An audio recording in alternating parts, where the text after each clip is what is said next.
Suomessa järjestetään kesäisin useita lentopalloturnauksia, joissa harrastelija- sekä ammattilaislentopalloilijat pääsevät testaamaan taitojaan saman tasaluokan pelaajia vastaan.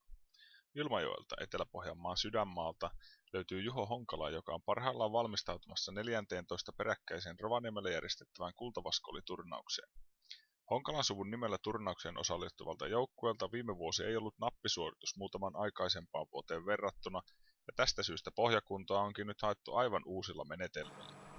Kyllä joo, täytyy sanoa, että tuo viime vuoden 15 sija ei kyllä ollut oikein se, mitä haettiin. Että meillä lähti sinne perjantaina jo heti vähän peli karkaamaan käsistä, ja perjantaina kun ratkaistaan sijoitukset, niin eihän sitä sitten oikein mitään tullut. Että nyt aloittiin sitten heti syksyllä valmistautuminen tähän tulevaan vuoteen, ja itsekin jätin kokonaan lentopallon pois aivan vain sen takia, että pystyi keskittyä aivan täysin tähän kultavaskooliturnaukseen. Joku voisi epäillä Honkalan menetelmiä kunnon ja tekniikan kehittämiseen, mutta mies itse viittaa kinttaalla epäilijöiden suuntaan.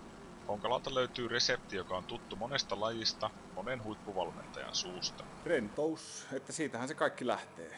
Että meillä on parina vuonna hakkuri ollut aivan kauheassa ylikunnossa. Että viime vuonna yksi yleispelaajakin sanoi viimeisessä harjoituksissa, että oli sukkasillaan hypännyt 8 metriä pituutta. Mutta eihän sitä nyt joukkueelle mitään apua ollut, kun mies oli kirjaako viulun kieli. Että kyllä tämän vuoden tavoitteena on koko joukkueen voimiin semmonen rentous, letkeä rento suoritus, ja sieltähän se sijoituskin sitten luultavasti tulee. Harjoittelun välissä Honkalalla onkin aikaa 24 tuntia vuorokaudessa pohtia kuvioita sekä muita olennaisesti turnausmenestykseen vaikuttavia tekijöitä.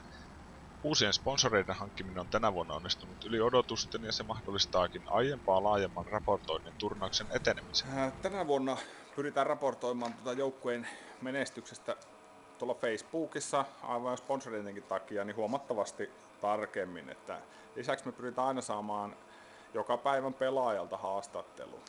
Että tämä on aivan tätä meidän uutta julkisuushakusta kampanjaamme.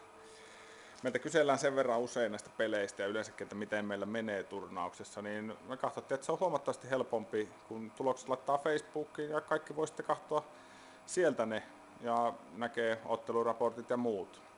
Että meillä on joukkueen tavaksi tullut tuo aamulenkki, ja sielläkin kun käydään läpi näitä otteluita, niin niitä ei sitten muistella aivan miten sattuu, niin kuin monena vuonna on käynyt, vaan voidaan katsoa suoraan, että miten tämä nyt oikeasti on mennyt.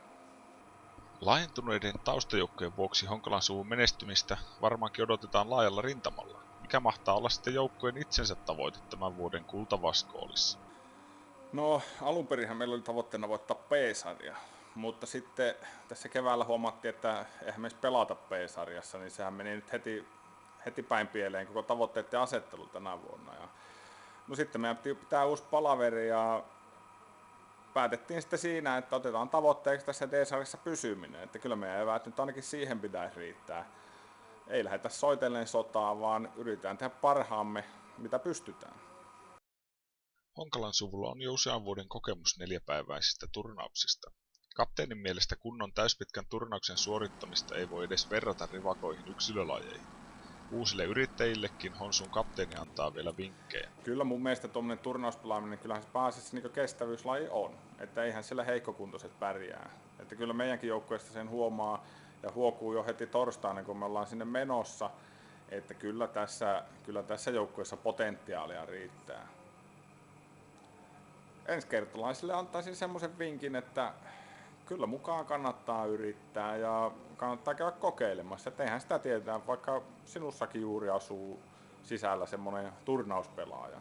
Ja jos oikein hyvä turnauspelaaja, niin ehkä jopa mahut Honkalan suvun porukkaan.